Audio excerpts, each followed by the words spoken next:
orang ramai untuk bantu student yang berbahagian. Lepas tu you letak nombor account dia. Tak boleh. You boleh bantu dia tapi pastikan you nak buat kutipan duit tu dapat kelulusan TNC dulu. Okay, yang ini apa-apa kalau ada pastikan dapat dulu advice daripada HCP. Okay. Dan kalau kita melibatkan yang ni, selalunya rajin buat ni adalah kelab Patriot. Okay. Nampak? Kemudian, ada satu lagi prosedur. Okay, prosedur ni selalunya untuk program-program yang ada penceramah.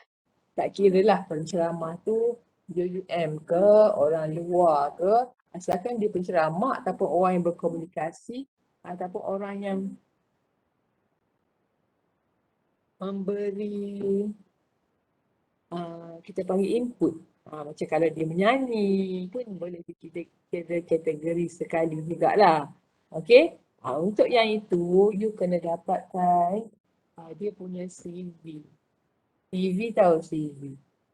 CV ni dia macam, dia curriculum detail, dia macam resume lah. Ingat tak awal-awal tadi saya dah sebut, program-program yang you all rancang, you all akan isi dalam portal, you akan isi dalam you punya sistem kelulusan secara online. Okay. Tapi, sebelum you isi tu, okay, you kena minta dulu CV daripada penceramah tu. Sebab dalam portal ni nanti, dalam sistem ni nanti, you kena upload CV tadi. Itu memang prosedur dia. Memang prosedur yang you kena ikut.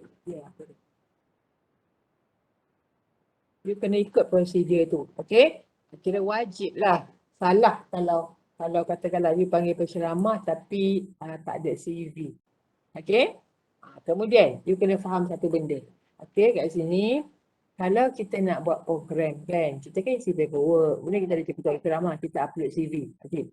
Selagi mana paperwork itu tidak diluluskan oleh TNC, macam saya sebut awal-awal tadi, you tak boleh hantar surat jemputan lagi. You tak boleh hantar email jemputan lagi.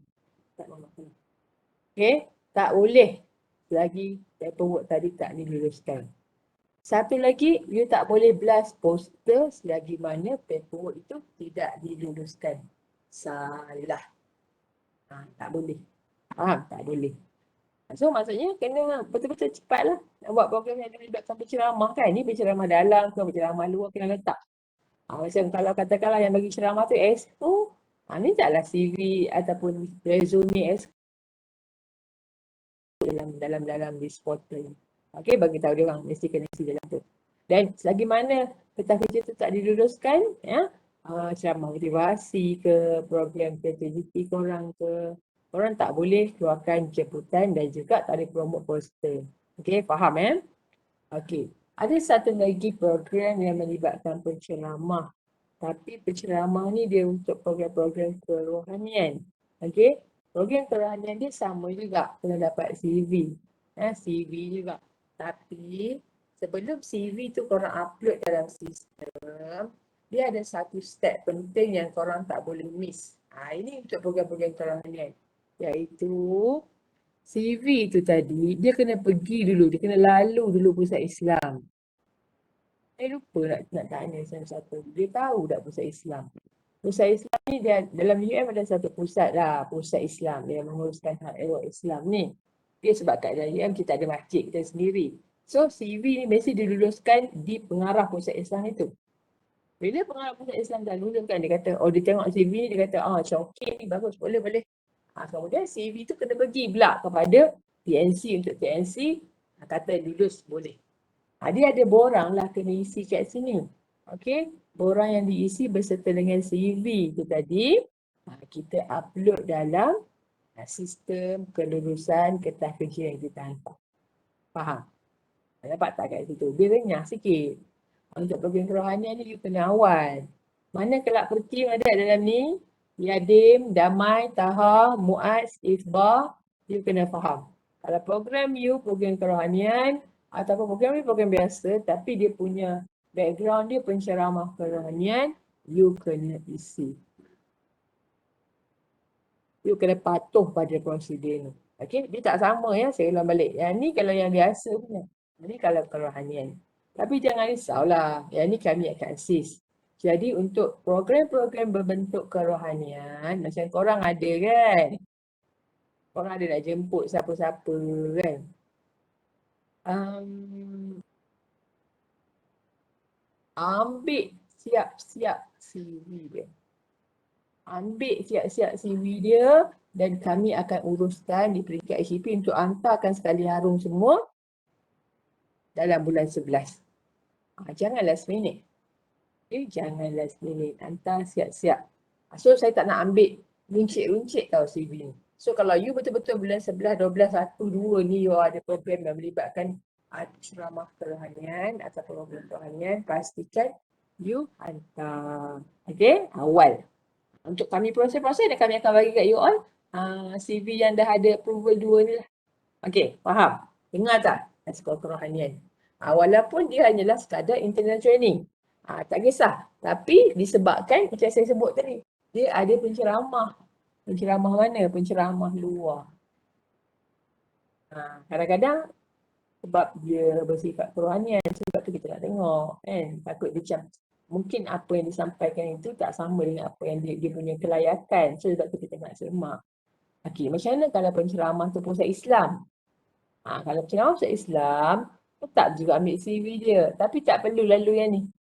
Macam mana kalau penceramah tu lecturer UM, orang dalam UM? Kalau UM dia hanya sini, dia tak payah. Ini hanya penceramah luar saja. Okay? Ada satu lagi program yang melibatkan politician. Okay? Program yang melibatkan ahli politik. Kadang-kadang kan, orang buat program, ada ahli politik yang korang jemput, menteri ke, orang-orang kenamaan, parti-parti politik kan. Kadang dia merasmikan, dia jadi VIP guest. Ataupun mungkin sebab dia bagi korang sponsor yang besar. Jadi korang jemput dia. Kan? Ini selalu Kelab Patriot lah buat. Okey, yang ni tak perlu CV tau. Tapi dia renyah dekat tengah nanti. Apa dia? Tengok sini. Paperwork program yang korang nak buat itu mestilah diluluskan di SAMS dulu. Okey. Kemudian you tahu tak, dalam UUM ada satu jabatan. Nama dia Jabatan Chancellery. Di bawah Jabatan Chancellery ni, dia ada satu unit tau. Unit ni namanya Corporate Com. Okay? So, kalau you nak hantar surat jemputan kepada ahli politik yang you jemput tadi, kita mesti kena lalu Corporate Com. Sebab apa? Kalau jemputan macam setakat ni kan, 2 ni kan, program-program ceramah, program motivasi. Yang ni you hantar by email you.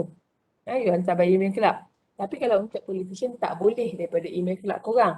Tak boleh surat tu disign oleh korang, pengarah program ataupun disign oleh presiden, tak boleh. Dia ada certain level. Kalau macam menteri yang boleh sign adalah Naib Chancellor. Faham tak? So, surat jemputan itu akan diprint di atas satu letterhead khas dari pejabat Naib Chancellor. Dan yang sign surat tu adalah Naib Chancellor. Tapi jangan risau, yang itu korang akan di-guide dan dibantu oleh unit corporate com ini. Tapi sebelum you pergi corporate com ni, you kena bawa beberapa dokumen. Yang pertama, bukti mengatakan program korang tu dah lulus. Okay. Yang kedua, agenda penuh. Full agenda. Dan yang ketiga adalah draft surat jemputan. Yalah, kadang-kadang kan surat jemputan ni program kita kan kita ada nyatakan dalam draft surat tu program kita ni tujuannya apa. So bawa draft tu, so copy tu kepada Corporate Com. Corporate Com akan bantu dari segi menyediakan surat tu kalau politician yang besar lah. Okay. Dan lepas tu dah siap, you akan dapat balik surat tu, you akan pergi hantar pada politician tu. You akan jemput. Corporate Com tak akan jemput lah, kita tak akan jemput kan lah. Korang lah kena usaha sebab korang yang nak hantar kan, nak jemput dia orang. So pergilah hantar surat tu. Korang boleh scan, post ataupun korang hantar terus direct kepada pejabat, menteri, ketua dan sebagainya. Okay? Dan ada satu benda penting dalam program-program melibatkan politician ni adalah bab protokol. Protokol ni dia renyah sikit tau. Dia bukan renyah apa, dia tak boleh last minute. Kadang-kadang you all suka buat last minute tau panggil politician ni. Kadang-kadang bukan you all nak panggil last minute pun. Yang last minute apabila politician tu nak turun. Dia macam Program kita lusa, hari ni baru dia beritahu dia nak datang. Kelas cover kita. Sebab apa saya kata dia melibatkan protokol? Sebab apabila katakanlah politician tu adalah menteri, dia turun dalam program korang. Walaupun program korang tu virtual. Tapi ada certain bosses dalam UUM ataupun certain level dalam UUM, dia kena turun juga. Kalau menteri datang program kita, ada orang-orang penting dalam UM perlu datang. Di situlah yang saya kata tadi. Peranan korang kena buat jemputan kepada orang yang penting tadi. Sekejap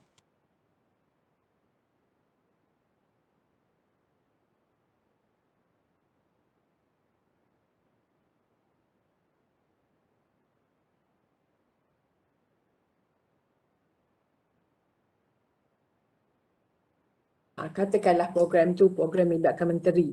Okey, dia adalah VC kena turun. Ada orang-orang penting kena turun dan korang kena buat surat jemputan kepada VC siapa tadi tu. Macam tahun lepas ada yang kelab ni dia buat program. Programnya esok. Programnya menteri nak turun. Hari ni dia baru bagi tahu saya. Hari ni baru nak bagi tahu corporate com. Menjeritlah semua orang kan. Orang marah lah sebab tak boleh last minute. Sebab bila dia buat program melibatkan politician, dia melibatkan nama universiti. Sebab tu protokol ini merupakan satu aspek penting.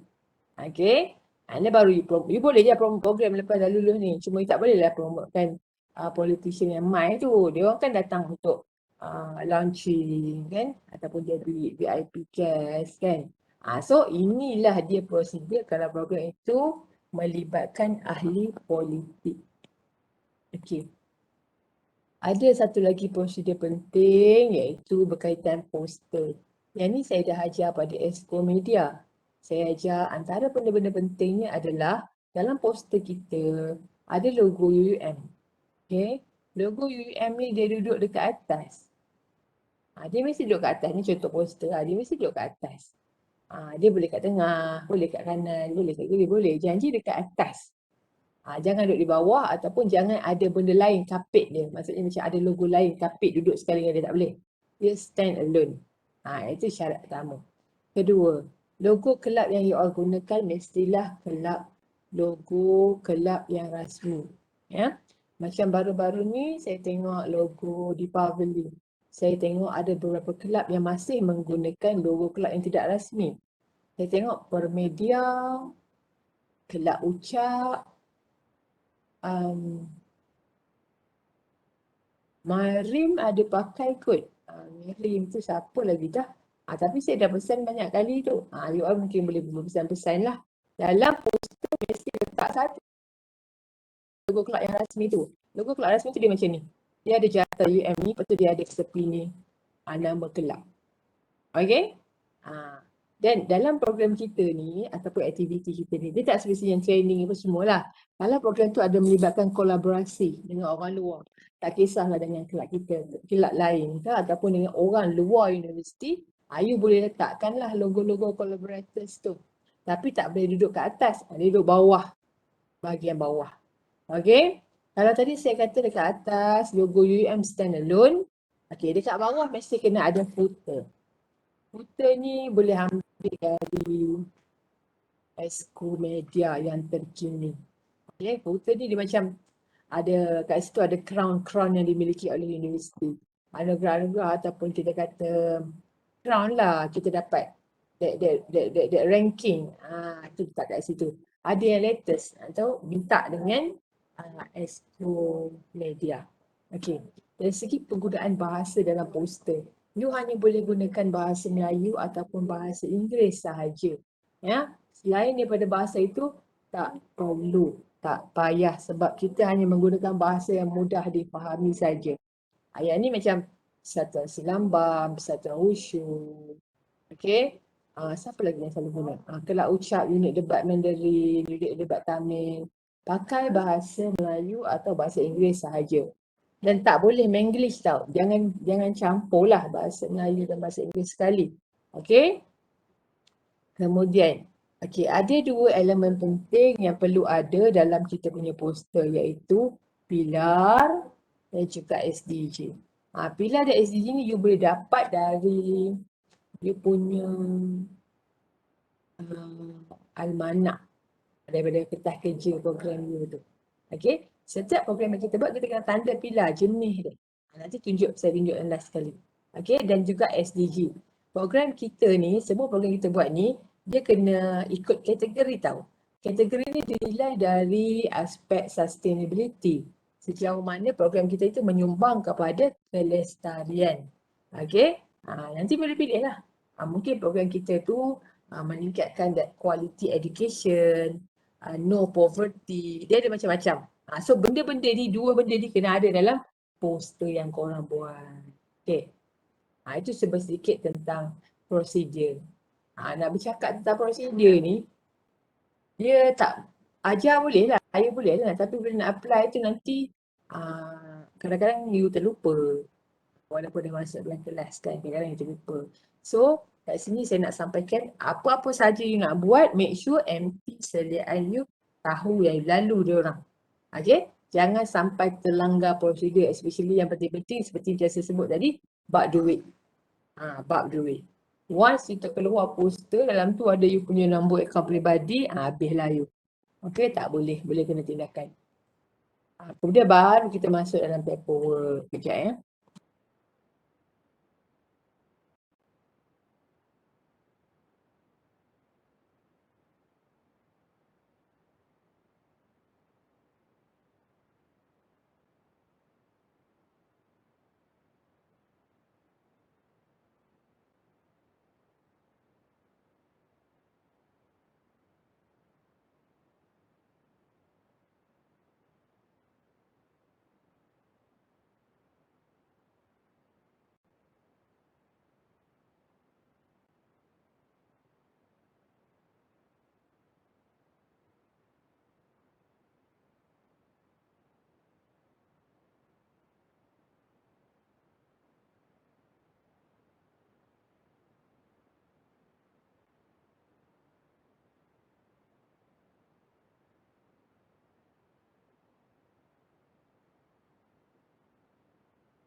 Okey, ingat tak awal-awal tadi saya kata kalau awal-awal kita nak buat program kan, kita lebih cantik, kita kena rancang siap-siap program apa yang kita nak buat. Lepas tu kita kena isi paperwork. Dia bukan manual, dia online.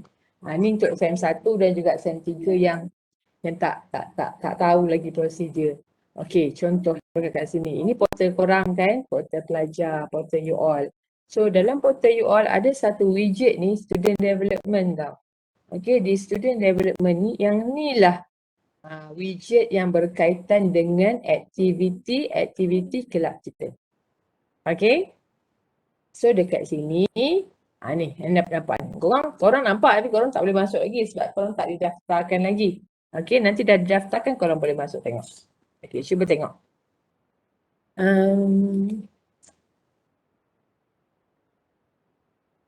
Okay, dia ada beberapa terma yang saya nak jelaskan secara tepat supaya korang betul-betul faham terma ini sebelum you come out dengan apa-apa tindakan. Okey, pertama, bila kita ada projek, kita nak mohon kelulusan. Okey, kelulusan ni dibuat secara online. Di mana? Di dalam sistem. Sistem apa? Sistem SAMS. Ni dia. Student Affairs Management System. Okay, SAMS ni adalah sistem tau. Sistem. Dia bukan paperwork. Itu nama dia, nama sistem tu. SAMS. So, dalam SAMS, dia ada kat mana? Kat mana kita nak tengok SAMS ni? Dalam portal yang ruangan saya tunjuk tadi itulah, yang student activity tadi. Okay? Kemudian, bila kita nak buat program, ada dua benda atau dua terma yang mesti korang mahir dan faham betul-betul. Yang pertama, almanak. Yang kedua adalah paperwork. Almanak ni adalah perancangan ringkas. Kata basic. Kalau korang ada 18 program korang nak buat, So you kena come out dengan 18 amanah. Macam kalau korang sini 3 orang, korang ada berapa latihan nak buat untuk setahun? Katalah you ada dalam 8. 8 latihan. So you kena keluar 8 amanah. Almanak ni, dia macam basic lah. Nampak tak kat sini? Sikit je benda nak isi. Dia satu ruang, satu muka surat je.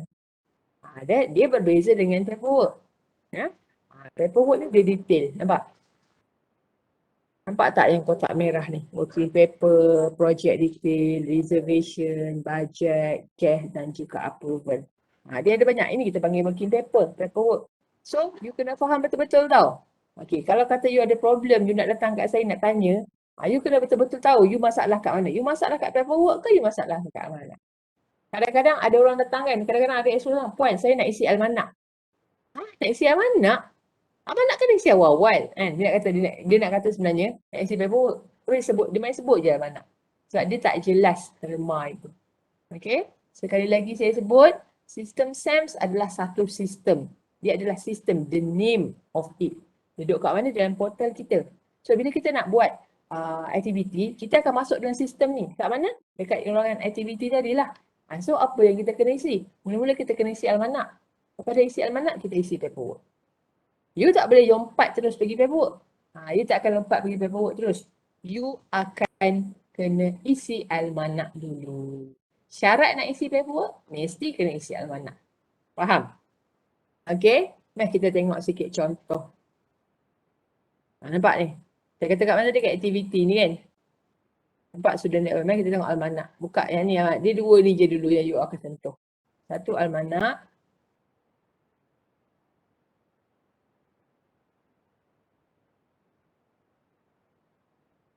Nampak tak almanak ni? Ini ruangan. Ini senarai almanak lah. Nampak? Senarai almanak. Okey, saya buka sekali lagi. Kalau tengok, bila kita klik almanak ni, you kena pilih student organisation. Kalau you satu kelab je, satu jawatan je, you akan nampak yang ni lah. Kelab you, contohnya macam ni, kelab damai. Okey, kat ni. Kalau you pegang 2-3 jawatan, dia akan keluar senarai kat situ. So kalau you dalam ni ada pegang JKPS, dia pun akan keluar JKPS. So you pilih ikut yang mana bersesuaian. Faham? Okey. Dia nak isi almanak yang ni, new application.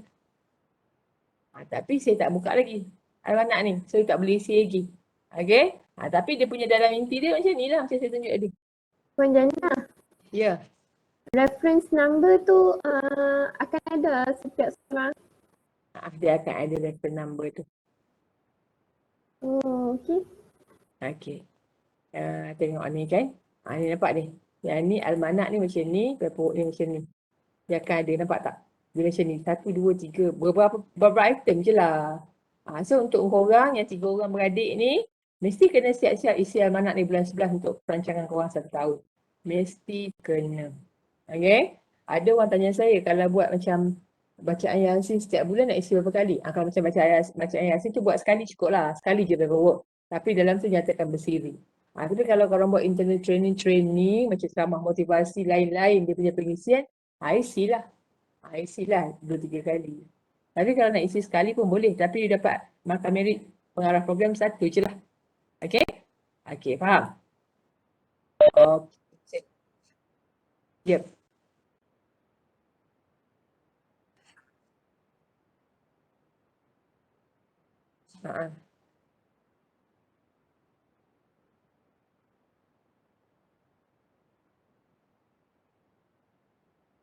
Macam mana? Buat macam mana maksudnya? Tak clear.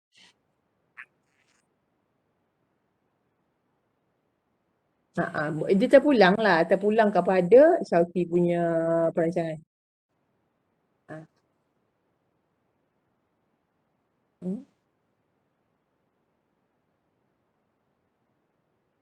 Dia bergantung pada Syauti. Dia tak ada beza dalaman dan luaran. Dia tetap program yang kena dapat kelulusan. The point here is kau nak berapa kali markah merit? Jadi ada orang macam baca ayat Yasin tadi, dia macam malas nak buat ni, dia buat sekali je. Tapi dia dapat sekali je lah markah merit tu sebab dia dah isi dah program tu daripada bulan 12 hingga bulan 8. Ada orang rajin dia buat bulan 12 punya dia buat bulan 12 punya, bulan 1 dia buat 1 punya, bulan 2. So dia akan dapat 3 markah merit sebagai pengarah program. Faham tak? Boleh je. Sebab ada orang dia buat walaupun dia buat annually tapi dia berbeza pengisian dia. Mungkin bonding kali pertama dia buat tengok movie. Kan? Yang kali kedua dia buat online game ke terpulang. Itu terpulang pada ke perancangan masing-masing dan kerajinan masing-masing. Kalau kau malas kau buat sekali je. Tapi nyatakan dalam tu lah. Dalam satu paperwork tu untuk activity bonding setahun kita buat katalah 4 kali. Okay, 4 kali termasuk family day contohnya. So yang pertama tak bulan berapa nak buat. Yang kedua bulan berapa nak buat. Bulan tiga, itu boleh letak dalam tentatif. Tapi dia akan keluar sekali je markah merit tu. Dia secara keseluruhan. Yelah sebabnya dia lain-lain lah usaha tu. So dia tak ada banyak sangat pun AJK dalam tu. Dia ada korang, lepas tu dia ada lah timbalan korang. Kan mungkin korang ada SU korang nak letak yang memang bantu korang cari sendiri SU untuk bagian korang. Dan juga MT tu lah. Okay. Sama. So, Puan. ya. Ada yang kalau macam tarikh program tu kan, kita pun tak tahu apa jadi kat masa depan kan. Kalau kita buat program tu, contoh kita saya nak buat baca Yasin kan. Tapi tak tarikh yang tetap tu yang untuk dekat almanat ni dengan tarikh program tu jalan tak sama tak apa mas. Nanti dekat laporan ada, nanti boleh letak kat laporan tapi janganlah dia lari jauh. Faham tak? Janganlah dia tu diawalkan sebab nanti dia tak boleh isi report. Dia boleh amend, jangan risau, boleh je. Nanti saya ajar nak buat amendment ni kena mohon email sikit. Tapi selalunya kalau macam kita buat baca ayat Yasin tu kita dah tahu mungkin korang buat malam Jumaat kan. Tapi yalah, kita letaklah dulu perancangan tu. Nanti kalau nak ubah, bagi tahu awal. Jangan esok nak program hari ni baru bagi tahu. Kira macam contoh kalau kita jemput penceramah luar ke apa kan. Setiap hari yang kita set tarikh yang ada tu dia ada masalah yang tak boleh elok. So ada cara nak handle yang kalau macam tu dia tak boleh dah. Sebab kalau you nak amend, you perlu bagi tahu sekurang-kurangnya kalau ada assistant dia sekurang-kurangnya 10 hari sebelum. Sebab kalau ikutkan dalam sistem nak tukar tu dia ambil masa. Kalau macam penceramah tak boleh tu tak apalah, tak boleh. Nanti kita tundalah ke tarikh lain. Nanti saya ajarlah, bagi tahulah saya. Nanti saya akan guide lah. Tapi macam saya kata kena bagi tahu awal. Tapi kalau katalah program tu hari ni, penceramah tu baru bagi tahu semalam. Apa tu korang nak kena fikir pula tunda bila kan? Nanti bagi tahu apa-apa mesti kena bagi tahu saya awal. Jangan dah hari program tu baru nak beritahu. Esok program baru nak beritahu. So tu against tu dia akan sakit sikit. Okay, bagi tahu awal. Okay puan. Okay. Yang ni almanak yang saya tunjuk tadi kan. Tadi saya tunjuk almanak betul tak? Yang ni nampak? Tadi ada orang tanya reference. Okay. Setiap program yang kita nak buat, dia ada nombor reference dia auto generate daripada sistem. Ini nombor rujukan program tau. Ini bukan nombor rujukan surat ataupun nombor rujukan email, berbeza. Nombor rujukan email adalah nombor rujukan yang kita kira berapa banyak kali kita keluar email tu. Kali pertama dia ada nombor 1, kali kedua dia ada nombor 2. Macam nombor rujukan program ni dia auto generate ikut sesi. Nampak tak kat sini? Damai tolak A202 tolak 1. Ini kertas kerja pertama dia orang isi, nombor 1. Ini kertas kerja kedua dia orang isi, nombor 2, 3. So kalau you nak tanya apa-apa pada saya berkenaan program you kena bagi saya nombor reference. Nombor reference ni hanyalah untuk kegunaan rujukan program. Kalau yang keliru tadi ada orang tanya kan, kalau macam nombor rujukan dalam email, dalam surat jemputan, itu lain. Itu belajar dengan SU. Saya tak campur lagi kat sini. Okay? So nampak tak almanak ni? Okay. Macam saya kata awal-awal tadi, bila you isi almanak, baru you akan dapat akses kepada kertas kerja. Mari saya tunjuk contoh.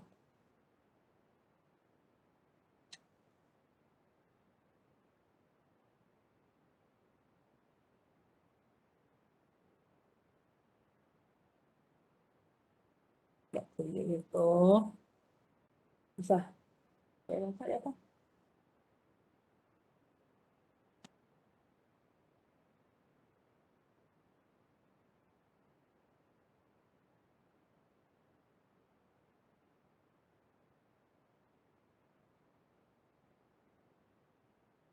Okay, nampak tak kat sini? Ini almanak. Katakanlah korang hantar almanak korang Kalau ada 5 ke 6 ke kan. Okey, bila korang dah hantar, almanak ni dia bukan setakat hantar je, dia kena ada seorang luluskan. Dia kena ada orang luluskan. Siapa luluskan almanak ni? Orang yang luluskan almanak ni adalah penasihat kelab. Dalam sistem ni nanti kan, bila korang isi almanak ni, dia ada satu button lah korang akan hantar. Dia akan hantar kat sini, save, ada satu button. Korang pun hantar. Dan automatik permohonan korang untuk apply dia almanak akan sampai kepada penasihat. So, bila penasihat, dia seorang je tau, anak seorang dia luluskan. So, bila penasihat dah luluskan, macam contoh program ni kan, Ihya Sunnah Surullah ni kan. Okay, bila dah lulus, penasihat dah luluskan, automatik akan ada satu button dekat sini, apply, timbul. Nampak? Dia timbul kan? Inilah kunci kepada nak isi paperwork. Cuba klik. Kan dia bagi pada paperwork, working paper. Nampak?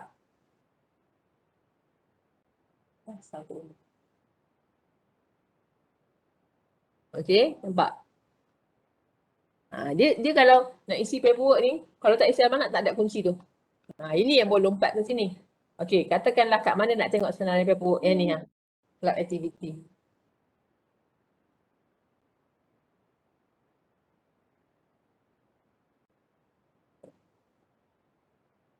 Nampak ni club activity ni. Nampak? Ni senarai paperwork lah. Cuba tengok contoh. Dia kena buka kat sini, kat view ni, nampak? Okey, tengok view dia. Ni.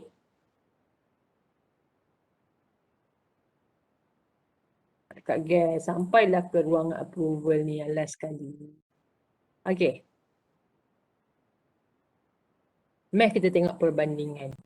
Macam saya kata tadi. Nak isi paperwork, kena ada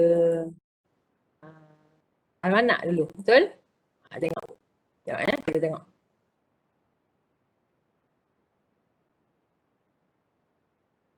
Nampak tak kat sini? Ini almanak kan? Kita ambil contoh. Annual General Meeting Kelab Damai 2020-2021. Nombor rujukan dia Damai tolak A202 tolak 8. Nampak? So kita tengok kat sini. Ni ada ni. Annual General Meeting Kelab Damai 2021 Damai tolak A202 tolak 8. Sama tak? Sama kan? Inilah bukti yang mengatakan kena ada almanak baru benda tu akan boleh orang dapat kunci untuk isi di kertas kerja. Faham? Okay. So itu cerita dia. Nanti kalau kau ada masalah dekat almanak, sebut almanak. Kalau ada masalah kat paperwork, sebutlah paperwork. Dan sistem SAM tu sendiri adalah di mana? Yang ni. Ni satu sistem. Jadi sebenarnya semuanya sistem SAM ni. Tapi untuk korang punya modul aktiviti ni kat sini kita akan sebut inilah sistem SAM. Dan korang akan gunakan dua ni saja dulu. Amendment ni belum lagi. Dua ni saja dulu. Okay? Faham itulah yang saya sebut tadi dalam slide tadi, kena faham konsep dia, terma dia kena faham. Okay? So, tadi kan benda-benda yang dah ada dalam amanah, benda-benda yang dah ada dalam paperwork. So, korang sepatutnya dah ready dah untuk isi benda ni sebab korang dah plan. Okay, korang kena isi apa dulu? Almanak lah kan? Okay. Tapi apa yang saya nak ajar hari ni adalah ada template cara nak mengisi. Ada cara nak mengisi program ni sebenarnya, kertas kerja ni. Dia bukan korang main isi saja. Konsep mengisi kertas kerja ini adalah satu proses pembelajaran. Ingat tak awal-awal dulu korang, saya tanya, kenapa nak jadi exco?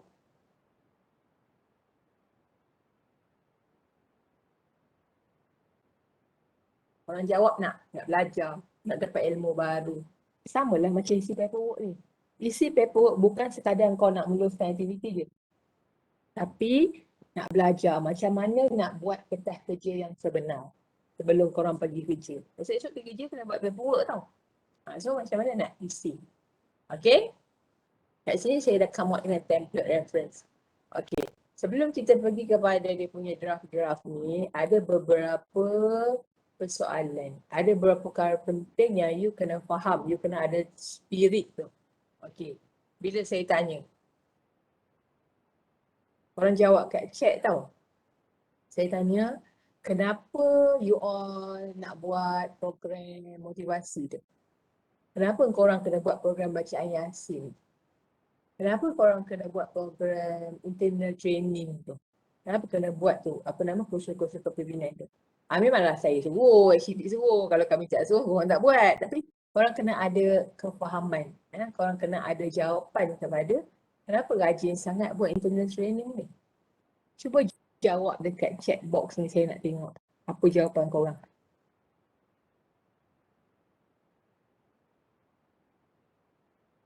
Sebab apa?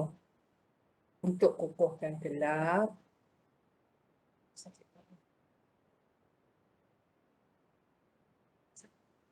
Menaikkan semangat berpasukan, teamwork, kekuatan dalaman untuk teamwork, untuk soft skill. Apa dia mengisi jiwa anak muda tu? Jiwa anak muda nak isi jiwa apa? Okey, mengenal pasti masalah dan kelak, muhasabah diri. Berkongsi ilmi, ilmu. Mengatasi kekurangan skill sedia ada untuk, okey. Betul. Okey. Tolonglah Zaid, ya Allah. Manusia perlu diingatkan sebab manusia selalu suka lupa.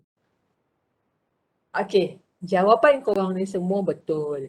Tapi dia bukan jawapan kepada persoalan saya. Kenapa kita kena buat program tu? Sebab jawapan korang semua ni dia adalah milik objektif. All that you say just now is the objective of your program. For example, you want to do bacaan Yasin, right? Monthly, for example, ataupun weekly. Why? What are the objective? To menguatkan, to strengthen the iman or to create the bonding among the Muslim ESCO, kan? Itu dia punya objektif. Yang korang senaraikan semua objektif. Tapi apa yang saya nak ajar petang ni, perkara ketiga adalah kita kena tahu apakah punca, sebab, masalah yang menyebabkan kita kena buat program ni. Macam korang tak tanya saya, dia macam ni lah macam korang tak tanya saya pun. Kenapa kena buat internal training ni puan? Tujuan dia, saya katakan tujuan dia untuk melatih korang. Supaya korang nak buat program tu korang kena ada ilmu, belajar dalam kan. Tapi itu bukan jawapan dia, itu bukannya sebab kenapa kena buat. Dia mesti bermula dulu dengan apakah masalah yang berlaku sampai menyebabkan saya kata kena buat internal training. Soalan ni dia akan menjawab satu kemuskilan ataupun satu pertanyaan tentang program yang korang buat ni program yang memang kena buat ataupun program short sendiri. Mati mengejut, kau ni Anis ya aja tulis. Okey, dia kadang-kadang kita kena tahu tau, program yang kita kena buat tu short sendiri ke ataupun memang kena buat. Internal training ni short sendiri ke kena buat. Okey, saya cerita kat korang. Masalah yang berlaku sebenarnya di kalangan MT-MT, ESCO ialah korang kurang ilmu cara menguruskan kelab. Kalau tak ada KPO, tak ada lah, tak belajar lah. Dia bawa yang sisa-sisa daripada dia belajar sekolah dulu. Korang kurang ilmu tentang cara menguruskan program peringkat universiti. So kalau tak ada KPO, korang tak belajar lah. Jadi KPO tu pula yang hadir adalah MT saja. Faham? So, sedangkan dalam kelab tu ada ramai, ada berpuluh orang kan, ESCO, timbalan ESCO. Jadi, benda itu perlu disalurkan kepada yang dalam-dalam. So, kita kena buat lah tadi tu. Internal training. Faham? Dia macam tu. Itulah masalah dia. Tapi apa yang saya sebut tadi bukan saya fikir. Saya ada data-data itu. Saya ada sources, sumber-sumber. Mana sumber saya? Sumber saya kan yang jaga sistem. So saya boleh tengok paperwork korang semua. dengan tunggang langgang ayatnya, dengan paperwork tengah terbaliknya. Saya ada rekod siapa yang buat program kurang daripada tempoh masa dia buat last minute. Siapa yang selalu buat kes, contohnya macam saya sebut tadi. Politician ni nak datang, programnya esok tapi hari ni baru bagi tahu kami. So maknanya dia tak tahu tu prosedur tu. So something wrong kat situ. So sama juga macam korang. Itulah benda yang menjadi punca. Okay. Kalau saya bagi satu lagi analogi mudah, kita tengok analogi mudah. Okey, saya tanya, dalam ramai-ramai ni, Ifah, kita tengok adik Ifah, nampak adik kan? Kita adik. Siapa yang tak pandai, siapa berdarah? Siapa yang tak pandai pakai fire extinguisher? Alat pemadam api dalam ramai-ramai. Siapa? Yang tak pandai. Tengok sikit. Oh, lelaki tak tu. Syauqi tak tahu. Betul. Ramai tak tahu. Bukan Syauqi je. Okey. Lepas tu, siapa dalam kalangan korang ni yang tak pernah balik kampus? Tak pernah duduk dalam universiti? Tak pernah mai universiti ni? Ramai dalam ni. Sem 1, Sem 3. Sem 5 tu pun ada yang sebab dia masuk universiti dulu sekejap je satu sem. Dia baru acah-acah nak belajar, lepas tu dah kena halau balik lockdown. Bayangkan sem depan korang kena masuk kampus, bayangkan wajib balik. Lepas tu berlaku kebakaran. Kebakaran kat Inasis. Dah lah tak pandai pakai pemadam api. Dah tak baru datang ke universiti kan. Nak lari ke mana? Nak lari ke mana tu? Memanglah hang nak bagi bomba tapi tang kebakar tu nak menunggu bomba tu buat tu. Hang tu hang nak lari ke mana?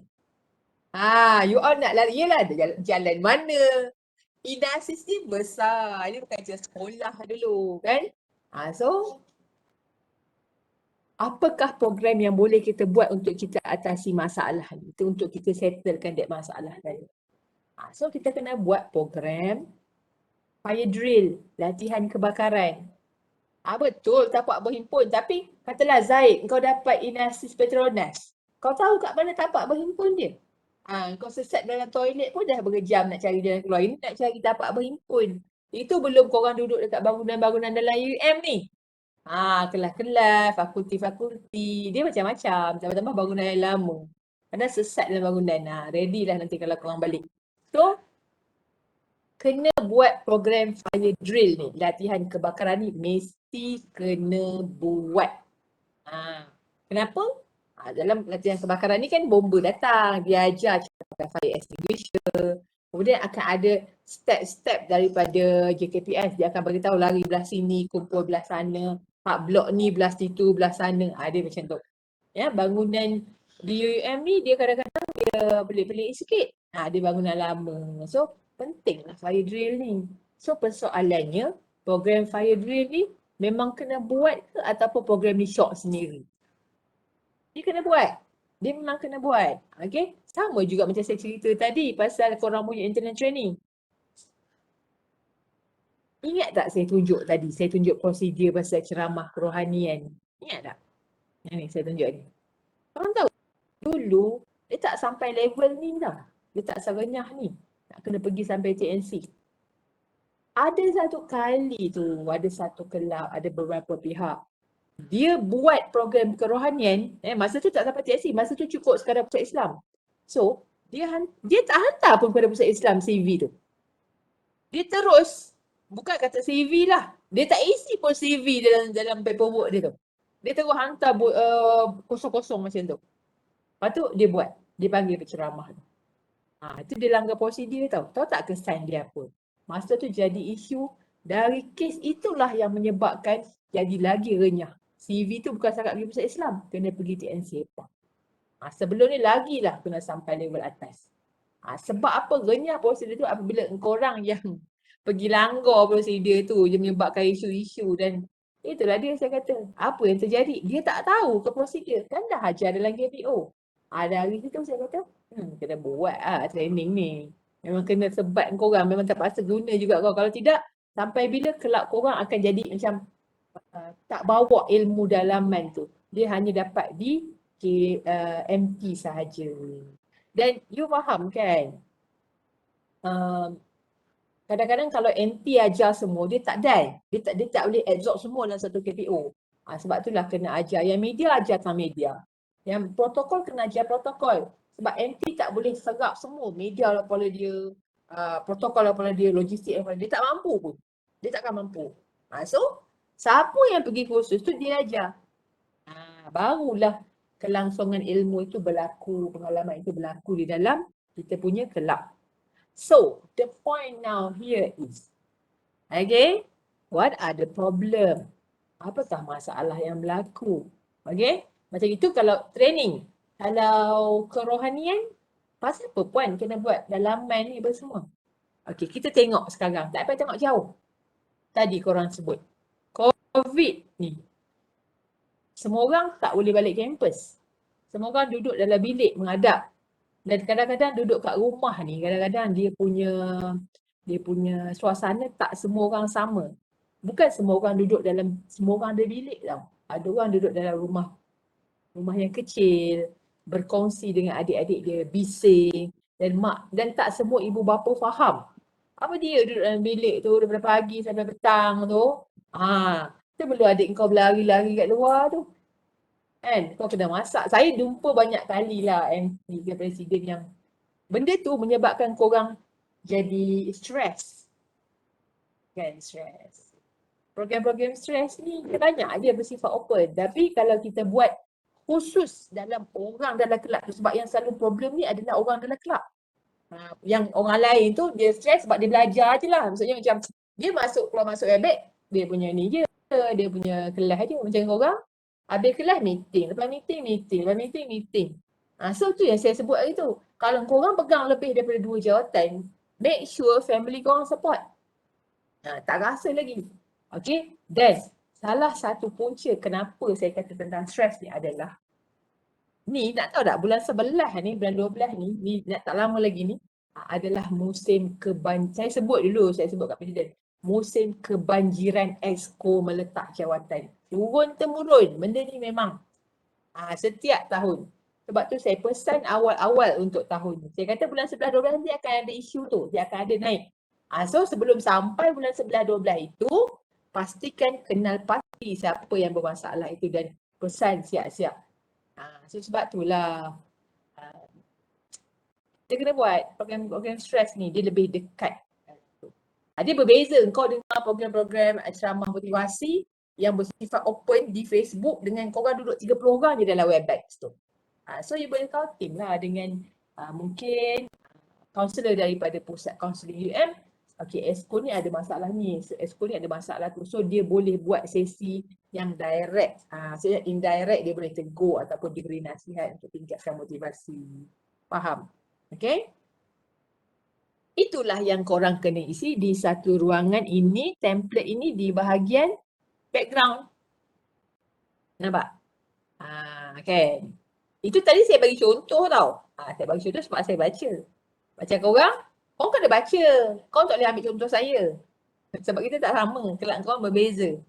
Okay? Pemahaman korang berbeza. Kenapa saya kena ajar yang ni? Sebab yang ni dia berkait dengan kelas. Okay, mari kita tengok. Tadi saya ada cari.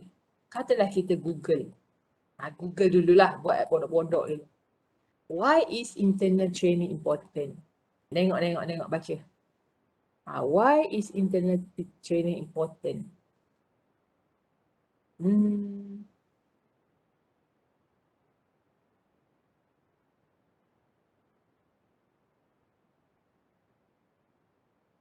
Nampak? Having an internal training program in the workplace allows employee to continue to evolve and improve their leadership or tactical skill sets. Macam ESCO kan? Dia belajar cari isi paperwork, so dia lebih pandai isi. Kan? Dia belajar kursus kepimpinan yang korang buat tu, so dia lebih tahu macam mana nak memimpin. Ada ilmu itu. Okay? So kita tengok pula yang lain. Kita Google macam stress. Tu, nampak tu. Stress management training for employees. Dah keluar di situ. Contoh. Stress management. Contoh lah dia kat sini. Kita baca dulu. Okay? Kita baca tengok. Google tengok. All employees experience stressful times at work.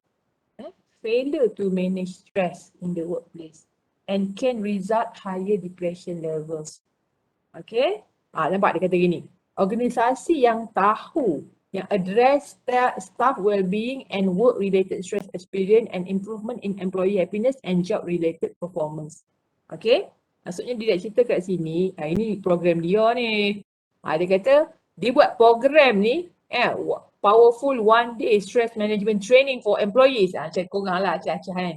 Mengurangkan stres di tempat kerja. Avoid mental exhausted. Okay? Recognize your triggers. Macam tu. Become more productive. Nampak tak?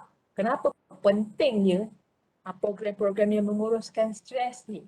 Ni dia berkait dengan motivasi tadilah yang esko kerohanian tu, motivate, stres. Dia benda macam tu. Okay. Bila kita tengok pula creativity thinking. Creativity thinking. Activities definition. Sikit creativity thinking.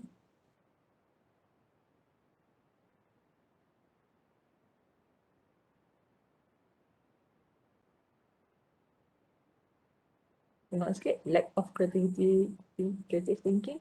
Ada tak?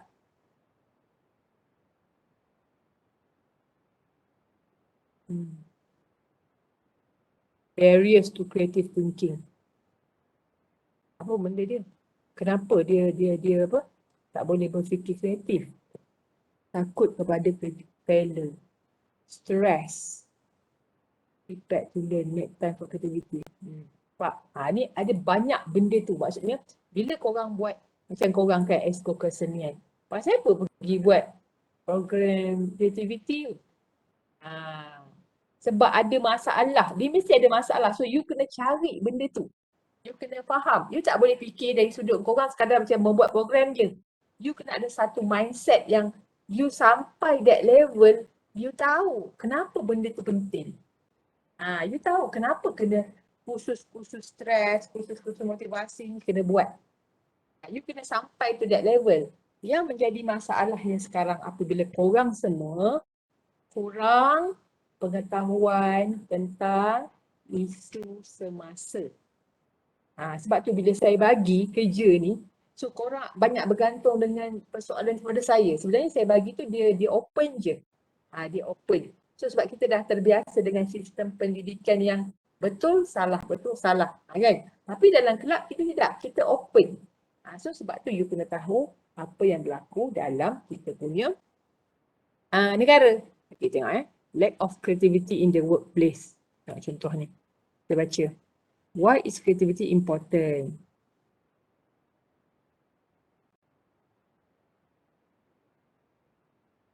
Mari tengok yang ni. Dia kata kenapa creativity ni penting. Nampak? Creativity in the workplace has become a must have. Okay, sebab apa? Kita sekarang kompetitif, highly kompetitif. Dah ramai sangat orang kat tempat kerja minta kerja. Okay, global environment. Environment kita dah makin luas, makin tinggi. Maksudnya kita boleh level antarabangsa dah dia semakin tinggi. So, you kena pastikan idea you itu kreatif, berbeza daripada yang lain. Contohlah, macam kalau kita jual makanan kan, kita tengok. Kalau jual frozen food, Curry Puff frozen semua aja, sama aja kan. Niche produk kan, dia tak ada unik, dia unik. Duplikasi produk dia panggil. Ataupun kalau jual, kan dia ikut trend selalunya kan. Kalau dia jual buah pisang je semua. Sebab itulah ada kalau kau perasan innovation, creativity, ada pisang goreng cheese. Lepas tu naik sikit, pisang goreng ini, pisang goreng itu. Kan semakin lama semakin banyak barang-barang produk makanan ini diberi inovasi. Roti burger kan. Ada pada warna putih jadi warna hitam. Sampai warna pink tu tengok dekat Mary Brown tu. Inovasi, creativity tu. Benda tu adalah demand. Jadi, macam mana kita nak pergi kerja kalau korang tak ada that creative thinking tu. So, penting benda tu. Sebab tu korang kena baca. Tapi yang saya tulis kat sini ni, yang saya tunjuk kat sini ni, yang ni kan, korang kena tulis kat sini tau. Korang kena buat ayat korang sendiri. Korang kena baca. Tapi, dia ada tapi dia. Okay, tapi dia, korang tak boleh baca dari pakcik Google yang saya buat yang tadi. Saya tunjuk di Google ni sebab saya nak tunjuk analogi dia, cara dia. Korang kena baca dari artikel jurnal, artikel ilmiah. Korang biasa baca artikel kan? Bukan korang baca artikel ke? Bukan buat assignment kena baca artikel. Bukan boleh buat assignment tanya Google semua segala-segala ni copy paste kan? Kita buka Google Scholar. Contohlah. Macam-macam research sikit ada. Okay, kita buka Google Scholar. Kita try tengok. Tadi apa kita tengok tadi? Importance of internal training. Ada ke? Creative thinking Puan Jana. Ha? Creative thinking. Oh. Kau cari sendirilah Ina. Boleh. Saya dah cari. Okay, nampak tak ni? The importance of internal aspect in quality improvement, the role of internal communication and training in infusing corporate values and delivering brand promise. Ni kajian dekat Singapore Airlines.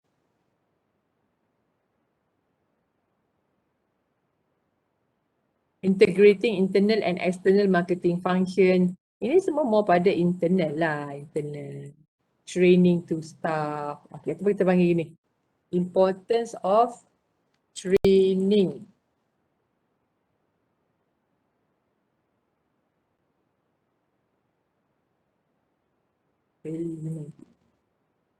In organization. Tengok. Nampak tu? Effectiveness of training. Benefit of training. Buka satu ya, tengok buka satu. Ambil yang ni lah. Kita tengok, ni boleh buka tak? Ni PDF lah.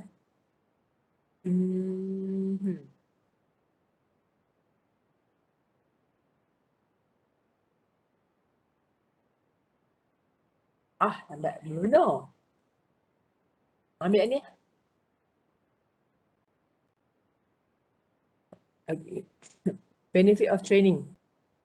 Download PDF dia jap.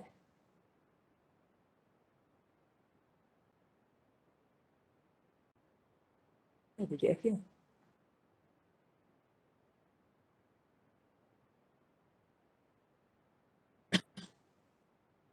Oh, dia kena bubuh ni pula. Alah, hai. Ambil yang lain lah. Ambil yang lain. Ni. The effect of training and career development on employee retention.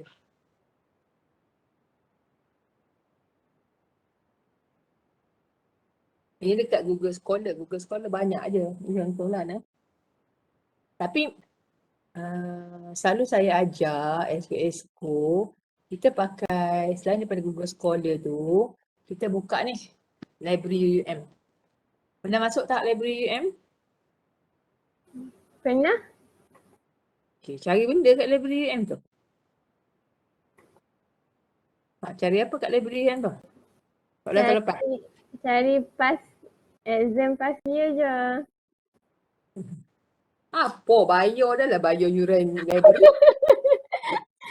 Buku lah. Okay, nampak? Dalam kita punya library UM, you boleh cari artikel ilmiah. Dengar sini. Korang student universiti tau. Korang tak boleh baca Google. Korang dah malas baca buku kan? Dah malas baca buku. Baca artikel. Artikel ini adalah kajian-kajian ilmiah yang berkaitan dalam korang punya bidang ilmu korang yang dibuat memang sahih benda tu. Maksudnya memang benda tu betul. Benda tu memang reliable. Dia boleh dipercayai compare dengan tanya pakcik Google. So masuk. Masuk dekat e-resources saya tunjuk tadi. Kita ada banyak sumber kat sini database. Nampak kat sini. Meh kita tengah tengok. Saya suka tunjuk korang yang ni je. Emerald Insight ni. Okay. Ini benda lah tadi tu. Okay, kita try tengok kat sini. Training in organization. Ada tak artikel-artikel yang bercakap tentang ni?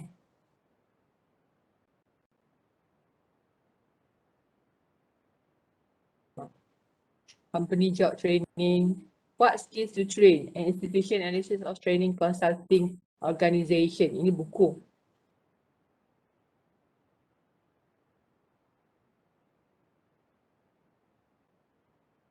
Training and development in the UK context and mapping the content and practice.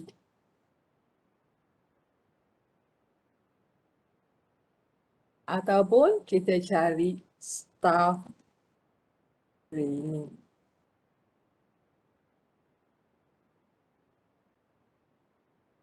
Okay, kita cari staff training. Nampak?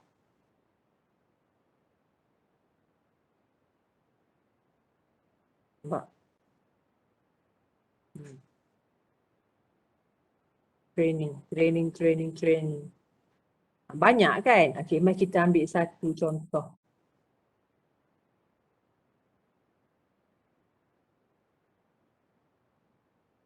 Yang ni boleh buka tak? Oh, ni tak boleh buka. Dia kalau yang merah ni maknanya AUC kita tak langgan. Ini 1990, berapa lama? Puan Jana, thank you tau. Tunjuk kat kami ni. Kami tak tahu. Kau buat assignment macam mana sama ni? Astaghfirullahaladzim. Guna Google Scholar je. Scholar. Kita seorang buka Aina. Mari saya ajar. Kadang-kadang kita cari artikel kat sini, dia kalau yang macam hijau ni, you boleh buka tau. You klik PDF, nanti dia keluar. Okay. Tapi kadang-kadang ada artikel tu yang macam korang shock tengok kan, yang ni macam sesuai agak kan. Sebab dia kata evaluation and impact of supervisory support on staff yang experience dalam training. Tapi dia yang ni, dia merah. Cara dia, buka dia punya view summary ni. Lepas tu korang pergi masuk kat sini. Ni Google Scholar ni kan. Korang pergi dekat Chihub. Yang ni. Ni orang ambil dia punya DOI ni, DOI ada panggil DOI apa? Macam kampung lah, DOI. Masuk kat sini. And paste kat sini. So korang open. So kat sini, nampak? Dia kata kat sini, paper ni nak evaluate peranan supervisor support on the effectiveness of communication training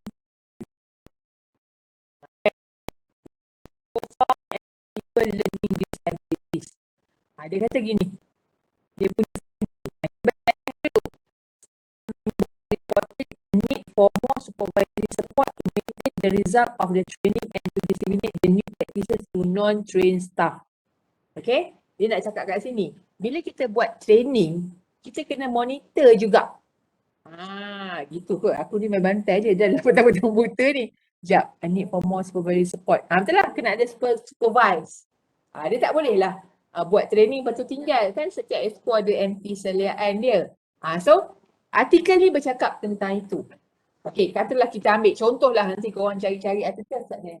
Korang jumpa artikel tu, artikel ni kata pentingnya supervisory, tapi ini MP punya seliaan lah.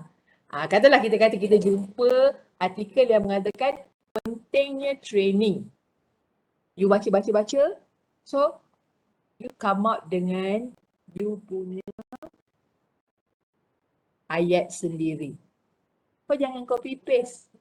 Jangan buat perangai copy paste. Kalau senang kat sini kan dah ada kan. Kau buat copy paste. Copy, lepas tu masuk dalam template yang saya bagi ni. Usahlah buat kerja malas sangat. Baca. Kita ni, apa yang saya ajar ni adalah benda yang korang buat dalam kelas. Okay? Contohnya macam ni. Kita dah baca artikel ni, kita akan keluar ayat kita sendiri. H. There are many research that talk about the importance of training among staff ataupun internal training in organisation. The benefit ataupun apa-apa saja yang korang dapat lah. Plus ataupun apa-apa saja input yang korang dapat daripada artikel-artikel yang korang jumpa. Tips nak baca artikel ni, korang tak payah nak baca kajian-kajian semua ni semua. Tapi korang tengoklah secara keseluruhan, akan tengok. Nanti korang kan akan ada subjek research method kan. So ini benda yang korang buat. Korang akan baca artikel, kena baca artikel. Mari tengok dia punya discussion kat sini. Nampak? During, mention 3 important aspect of supervisory support, setting training as a priority. Maksudnya, dalam konsep MT selian tadi nak menyelia korang, training tu kena ada. Dekat sini kita boleh buat ayat. Kita katalah kat sini, you buat ayat you sendirilah. Aku dah betul-betul tadi nak brain tapi. In any organization, supervisory system need to be supported by or with the training. With extra training, additional training. You buat ayat itu dan you quote, you cite artikel apa yang you baca ni. Siapa yang tulis? Koski, Martikainen, Borokov, Vasela and Launenen. Tahun bila? Mana tadi? Tahun 2014. Bukankah apa yang saya sebut ini adalah APA style? Itu cara tulis background.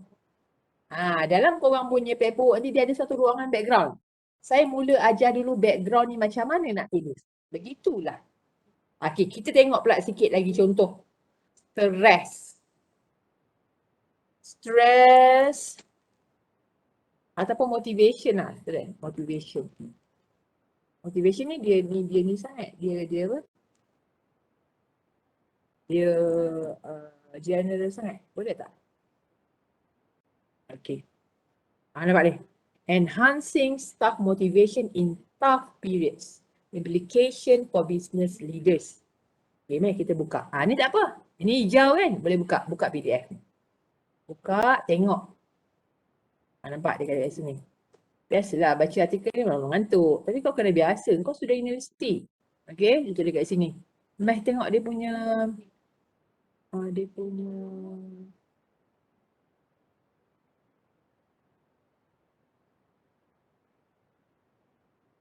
It has been argued by many commentators that there is a need for leaders to align their thinking with the concept of inspirational motivation. Okay, where the leader show sensitivity to employee problems. Take personal risk in the name of employee belief. Bla bla bla semua ni lah. Okay, mari kita tengok dia punya finding. Okay. The result of the present study were revealing in relation to the existing motivational techniques used by the participant CEO, direct and sustained staff behavior. Yang ni dia bercakap tentang pentingnya seorang pemimpin itu apply teknik memotivasikan. Cara dia memimpin tu boleh motivatekan orang di dalamnya, orang bawahannya. So dekat sini kita boleh buat ayat. Okay. As a leader, it is very important for us to know how to handle our staff, our workers, our teams by using motivational techniques. Itu ayat kita. Kita tak copy paste. Tapi maksud dia sama. Ada ayat itu tadi, korang type, lepas tu korang tulis. Siapa dia? Antonios ke ambil ni? Panagiotakopoulos tahun 2014. Nampak? Itu contoh dia. So, ambil lagi satu contoh. Creative thinking. Ada tak graduates? Dia ikut pada korang. Korang yang lebih tahu apa benda korang nak cerita benda tu. Okay?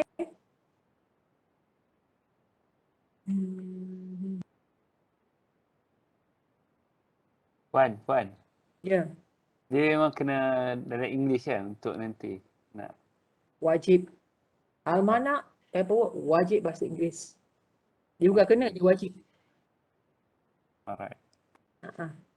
Tapi itulah kadang saya nak ajar bahasa Inggeris sangat tu lagi ada yang tak ni sebab tu saya campur-campur. Kan? Kita gunakan bahasa yang kita mudah faham. Cuba tengok yang ni. From great expectation to what time? A longitudinal study. Ni alert. Korang SEM 3, SEM 5 patut tahu ni belajar research ni. Longitudinal study ni tahu dah apa? Takkan tak tahu. Benda buat dalam kelas. Okay? Aku ni nak mengajar paperwork aja. Sampai wajar sini. Okay. From great expectation. Dia kata macam ni. Purpose tu. how digital creative graduates develop new businesses on graduating from university, and how their creative interact until their nascent ventures fail financially. Tapi ini dia bercakap tentang student yang ni lah, digital creative graduates. Tapi kita nampak kat situ dia ada kelebihan dia. Okay?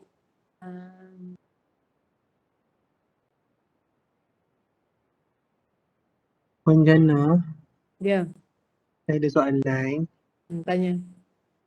Kan kalau macam kita nak buat, macam kan yang nak buat program tu kan macam sepanjang tahun tu kan.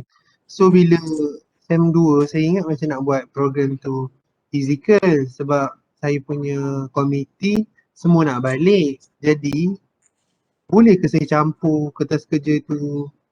Perlu saya buat dua paperwork ke satu je paperwork? Gabung physical dengan online. Sekarang ni buat dulu online. Confirm nanti boleh balik, baru kita ada KPO saya akan ajar untuk physical. Jadi sekarang ni buat online sahaja dululah.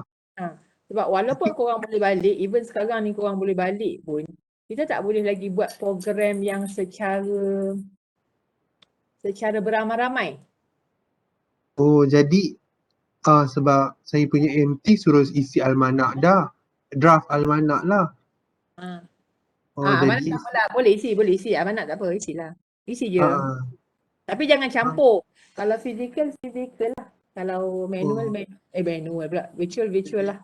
jadi saya kena asing lah. Physical satu, manual online satu. Faham. Lepas tu Puan, bila kita buat program tu kan, macam saya gabungkan terus. Macam perlu ke saya, kan saya under arts kan. Jadi saya perlu ke macam saya gabungkan main game tu sekali dengan critical thinking punya enhance. Terpulang pada hang punya perancangan.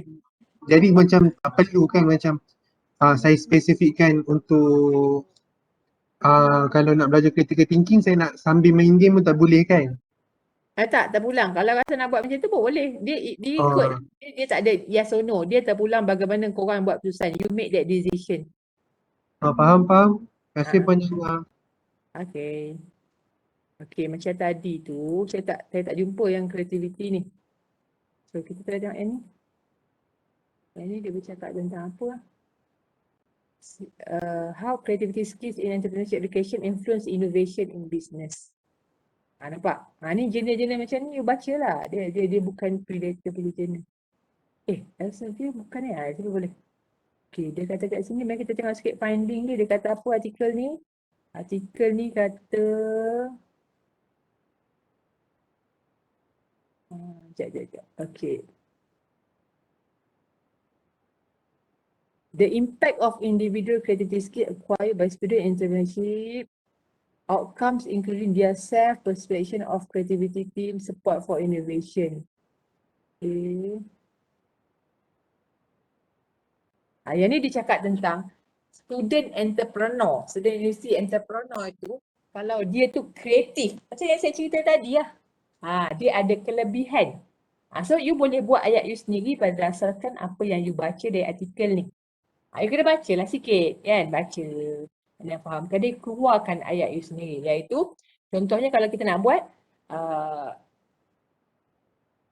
to get a good job,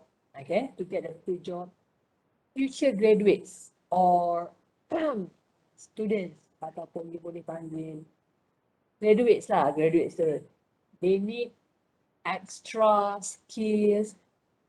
Beside that, they also need a creative thinking. I mean, the idea should be creative. Itu ayat yang korang buat. Yang mana korang baca daripada artikel ini. These creativity skills will develop akan melahirkan kemampuan untuk mencipta produk yang baru ataupun melahirkan idea yang berbeza daripada orang lain. Siapa yang cakap? Gundry Austin Tickle. Tahun bila? Tahun 2014. So tulis kat situ. Tulis dekat sini and then cite. Ini background dia. Okay. Then tambahlah pula kat situ. So from this idea we come out. Tambah ayat kau. We come out with an idea atau from this problem, from this issue, we come out an idea on ataupun tak banyak on lah. To organize an internal training that focusing on leadership skills. So daripada masalah tadi kita dapat tengok penting training kepada staff ni. Ya. Penting tahu cara-cara nak motivate kan kita punya pekerja ni. Penting kemahiran kreatif itu dalam kita nak melahirkan atau menjadi seorang bakal pekerja yang ideanya berbeza.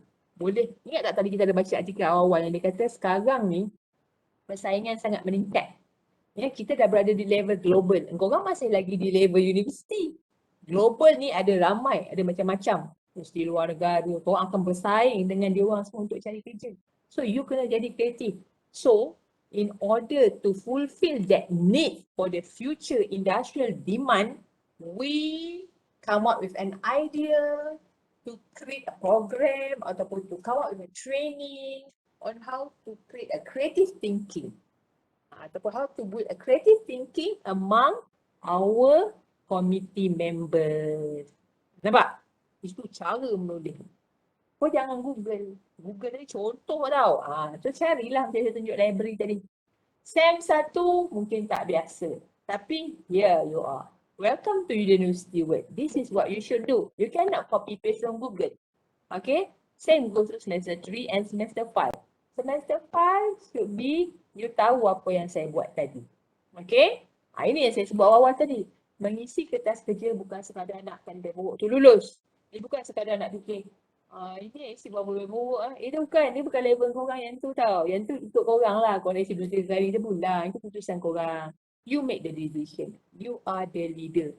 It's okay. You just do it as long as you have justification why you do one paperwork ke two paperwork. It's okay. It's up to you. You make the decision.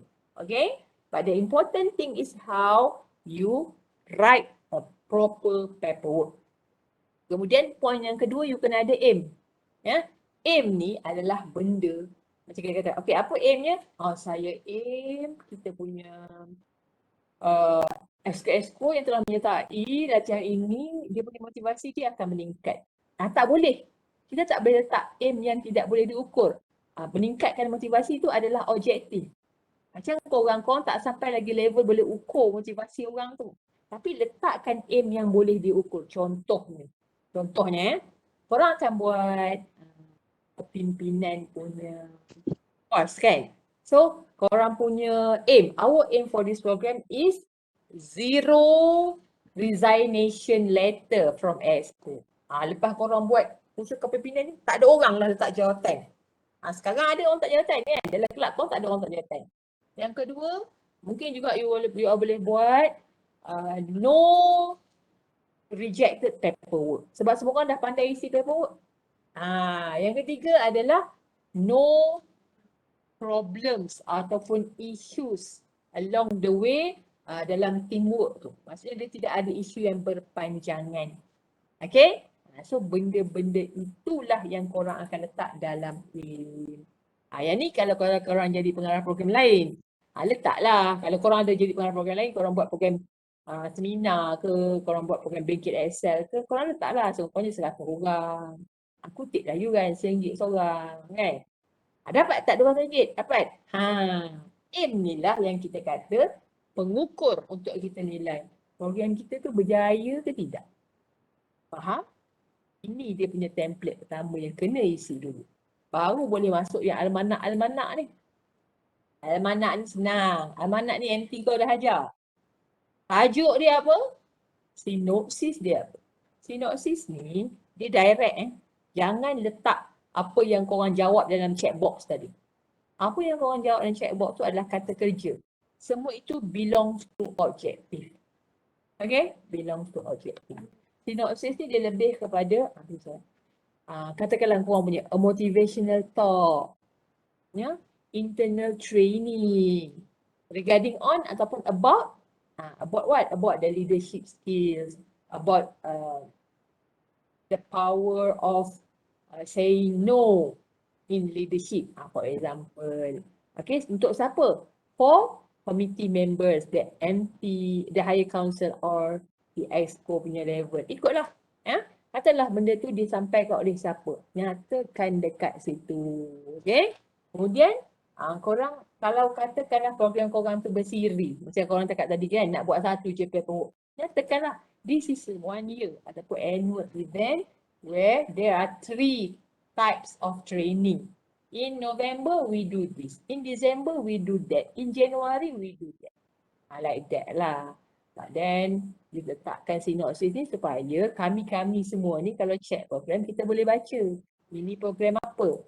Masalah korang suka masukkan objektif dalam ni. Objektif, jangan campur. Daripada sinopsis ni adalah menjawab persoalan, ini program apa? Ya, siapa datang program ni? Kat mana buat program ni? Macam mana program ni dibuat? Mengapa program ni dibuat? Duduk dalam objektif. Ada berbeza tujuan. Kenapa kena buat program ni? Penting ke? Itu duduk dekat dalam tadi, background. Okay? Faham? Bila tulis objektif ni, tolong tulis seolah-olah memang korang memang English bantry lah muat. Jangan buat macam tak lulus. Sebab apa? Kadang-kadang ada di antara korang malas. Isi objektifnya, isi point aja. Begitu aja. Buatlah ayat proper. Our objectives for this program are 1, 2, 3. Okay? Ataupun kalau korang tak nak buat point, korang buat dalam bentuk ayat. Our main objectives for this program is to what? Pakai conjunction. Second, in addition, beside that, whatsoever lah. Nyatakan dekat situ. Okay? Kemudian, yang ni almanah. Pilih. Kalau korang punya training, duduk kat personal development. Korang kebanyakan yang ni lah. Tapi kalau korang punya latihan yang leadership tu ambil yang ni. Nampak? Macam dimension, korang ambil yang ni. Training. Tapi untuk esko kerohanian tadi ambil spirituality dimension.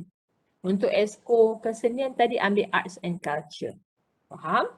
Okey. Ini kategori. Kategori ni korang boleh fikir.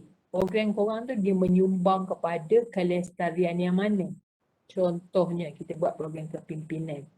Dia boleh menyumbang pada mungkin good health and well-being. Well-being ni mungkin boleh sumbang kepada sustainable cities and communities. Boleh sumbang pada reduce inequality. You decide. Okay. Dan yang seterusnya yang lain-lain ni semua senang je. Yang ni MT akan ajar. So saya akan bagi template. Template korang lah. Okay, contoh. Ini background ni siapa. Tapi ini untuk yang ni. Siapa kenapa kalau korang ada 4 training korang letak lah. Kan? Katalah korang buat leadership. Lepas tu korang buat lagi stress. Ini untuk training lah contoh. In training mungkin korang buat time management. Time management contoh. Ataupun korang buat mungkin tadi tak buat siapa nama kerohanian tak buat stress kan. Internal training buat stress punya program lah kan. So orang tulis background macam saya sebut tadi. Cari artikel tu.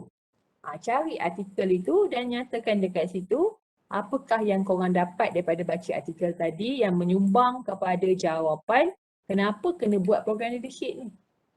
Tulis. Okay. Macam kita kata tadi kan.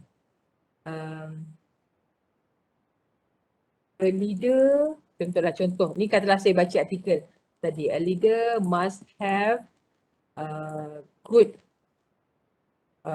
quality attitudes to run organization effectively. Ni contoh ayat kita. Tapi saya baca daripada artikel siapa? Mungkin saya baca tadi dekat artikel John 2021. So, lepas tu korang tambahlah. Janganlah buat satu je, malas sangat. Dah kali. So, we come out with an initiative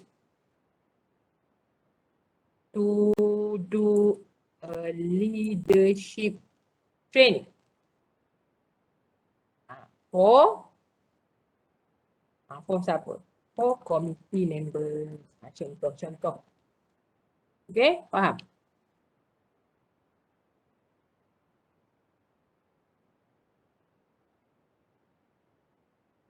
Gitu.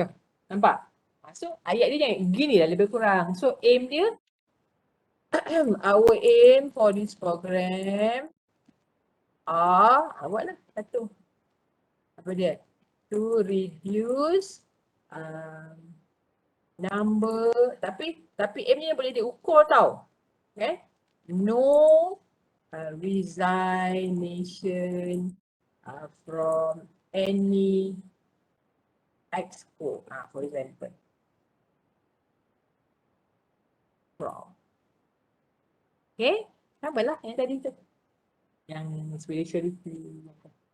So inilah dia. So isilah muka surat 1, 2 dan 3 je dulu. Yang ni paperwork.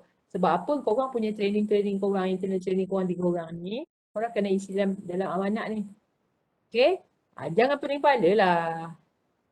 Tengok. Kita belajar apa hari ni? 3 perkara. Pertama, saya tekan tentang prosedur. Banyak tadi makneka prosedur kan. Simpan betul-betul slide ni. Sebab sekarang korang tak faham sangat prosedur ni. Tapi bila korang nak buat program, korang akan ingat. Okay, masa ni dia tak ilmu, dia belum praktik lagi. Bila korang dah tahu program korang akan tahu yang mana, prosedur mana yang korang kena patuh. Kedua, saya cakap tentang kita nak mohon kelulusan aktiviti tadi kan. Sebab saya kata prosedur dia tak boleh buat program kalau tak ada kelulusan TNC. So, kena dapatkan kelulusan TNC. Kat mana? Dalam sistem SAM, dekat portal. So, nak isi apa? Nak isi almanak ke isi paperwork? Isi almanak dulu baru isi paperwork. Ini perkara kedua tentang SAM. Dan perkara ketiga, saya ajar tentang template nak isi almanak ni tadi. Tapi dia kena ikut yang ni, template dia. Saya ajar bermula daripada kita kena pasti. Program kita tu program yang memang kena buat ke atau program short sendiri. Gitu. Kena baca lah artikel semua tu. Okay, the point here is you learn how to write a good paperwork, quality paperwork. Okay, this is a learning process. Don't worry, you have one year. Okay, tapi sekarang ni masa kena belajar lah. Memanglah sakit sikit. Memanglah kadang-kadang MP tu kadang-kadang dia buat fitting lama sikit awal-awal ni. Masing-masing belajar. So kalau ada internal problem, korang kan internal training. You kena tengok masalah-masalah macam tu. Jangan sampai jadi toxic. Okay, jangan gunakan new seat untuk sebar benda-benda yang macam tu. Benda boleh bincang, jangan gaduh-gaduh. Pergi bincang. Okay. Okay, tadi sebelum saya nak tutup ni, sebelum saya nak jawab soalan, jadi saya nak cakap satu benda ni. Saya pesan dekat semua exco Okay, tadi saya cerita kan, korang sebagai seorang pemimpin, setiap hari korang dah kena buat macam ni tau. 30 minit fikir pasal kelab, pasal kerja. 1 jam buat assignment. 1 jam lagi study. You kena konsisten sebab you dah masuk minggu 5. You akan dihambat nanti dengan assignment, dengan quiz. Especially SEM 1, SEM 3. You need to be very careful. Okay? You kena buat hari-hari. You tak boleh buat last minute. Sebab kita ada seorang pemimpin. You tak boleh buat kerja macam orang lain yang bukan pemimpin, yang bukan pegang kelab. Okay? Ada saya sebut tadi. Saya kata 1 jam study. Betul tak? Korang study tak hari-hari? Kan korang study bila nak periksa?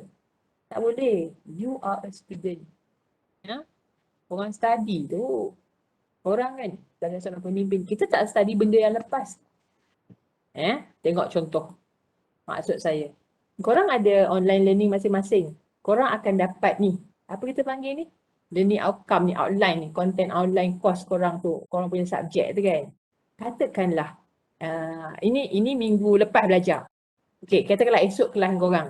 So korang akan belajar tajuk ni. External environmental scanning. So, hari ni you study apa yang you nak belajar esok. You faham tak? You tak boleh belajar macam orang lain. You are a leader. You kena one step ke depan. You dah tahu you ada content ni, so you baca sikit. Dunia di hujung jari guys. You boleh Google. You get that, orang kata kerangka. You tahu you nak belajar apa. So, you Google sikit. Saya ajar cara baca artikel tadi. Kalau kau cari je environmental scanning, bercambah keluar. You baca. sekurang-kurangnya kau masuk kelas esok, otak kita dia tak berat menerima je. So dia ada sedikit idea, oh hari ni akan belajar tentang ni. Oh semalam ada baca ni. So bila lecturer kau ajar, korang akan macam, betul dah ada baca semalam. So you boleh discuss dengan lecturer you. That's how university students work. Itulah yang akan membezakan korang ni pemimpin pelajar ataupun pelajar biasa. Ingat pesan saya. Okay? 1 jam ni belajar. Consistent lah. Jangan last minute. Okay? Saya cakap ni sebab ini semua adalah benda yang saya ajar student-student saya, pemimpin-pemimpin saya dari tahun ke tahun. Okay? Ada orang tanya apa ni, jap? Sekejap, saya save lagi. Aku dah selalu lupa. Esko apa? Esko 3 serangkai. Esko. Kelas 3. Kita kelas berapa ni? Kelas ketiga ke? Betul lah. Okey, kejap. Bagi saya save dulu. Saya lupa. Baru saya jawab soalan. Apa soalan dia tadi? Soalannya adalah adakah siapa tanya soalan tanya kat situ sementara tu?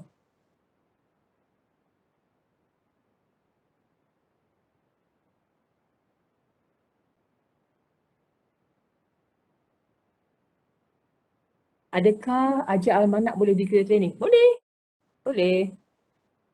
Kan? Ingat nak ajar almanak tu kau boleh senang. Kau dah tak pandai, kau kena belajar dulu kan. Tu ajar. Mestilah training lah. Dapat markah lah. Macam saya cakap hari tu, ada orang tanya saya, tapi ni pun dalaman je. Habis tu, dalaman tu bukan dia belajar. Dia belajar buat program. Itu lagi bagus daripada budak-budak yang senggah je dalam Facebook live. Scan, dapat merit kosong macam tu je. Dapat merit free. Padahal tak nak belajar apa. Sedangkan korang terbalik dalam kelab ni, duk buat training apa semua, korang yang dapat dek bekal tu nak pergi kerja. So itu sebenarnya lagi layak dapat merit. Okay? You must know your right. You kena ada fikiran macam tu lah. Nanti bila pergi kerja janganlah kena guna-gunakan ataupun disuruh buat semua benda tak tahu mana yang kena buat, mana yang kena bully. Kadang-kadang bila pergi kerja orang kata, wah bagusnya rajin. Padahal sebenarnya kena bully. Faham? Okey, ada orang tanya ni. Sekejap. Kalau buat program yang bersiri ikut atas kerajinan. Okey. Dia punya tu samalah, lebih kurang samalah. Tapi dia punya background tu janganlah malas. Malasnya lah, dah lah malas isi. Dalam buat bersiri tu buatlah. Tapi ayat dia lain lah, jangan nampak sangat gitu. Okay? Satu. Internal training ada merit ke? Ada merit lah sebab bila you dah isi paperwork ni nanti, you ada laporan. So dekat laporan tu you kena isi, you kena input nombor matrik student. Esko. So dia orang akan dapat. Faham? Internal training ni saya rasa dia tak susah sangat sebab program tu habis kadang-kadang tak melibatkan duit. Then you tak ada claim. So you just isi je report, you hantar. So automatik akan dapat tu merit. Kalau korang nak jemput pengurusan masa, nak jemput alumni ataupun ex-president club. Okay, Nabilah, yang kau tengah buat ni adalah program Esko alumni. Faham tak? Sebab Esko alumni dia kena buat program dalaman. Program dalaman. Yang ni pergi JV, bukan JV lah, buat sekali dengan si Esko tu. Kena Nabilah ni Esko alumni? Nabilah Esko alumni ke?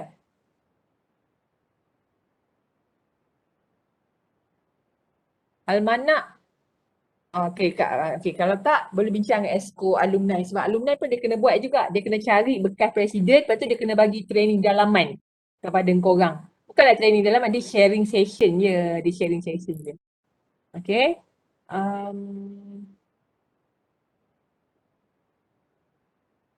Untuk sekarang ni dia boleh tapi nanti. Timbalan Esko ni lambat sikit. Sekarang ni NT dan Esko dulu. Okay. Kalau ajar amanat boleh isi sen? Boleh. Aina Masara. Seperti kau. Kalau nak buat program tak formal just untuk kelab boleh ke? Okay. Program tak formal ni kan kena faham satu benda. Kita kalau kan saya kata tadi prosedur tadi kan. Prosedur nak buat program bawah nama kelab kena ada kelulusan. Macam bonding tadi pun kena ada. Kenapa saya kata macam tu? Contohlah, katakanlah kalau korang balik ke, ataupun kalau katakanlah korang buat program bonding-bonding. Contoh macam korang buat. Lepas tu jadi apa-apa dalam tu.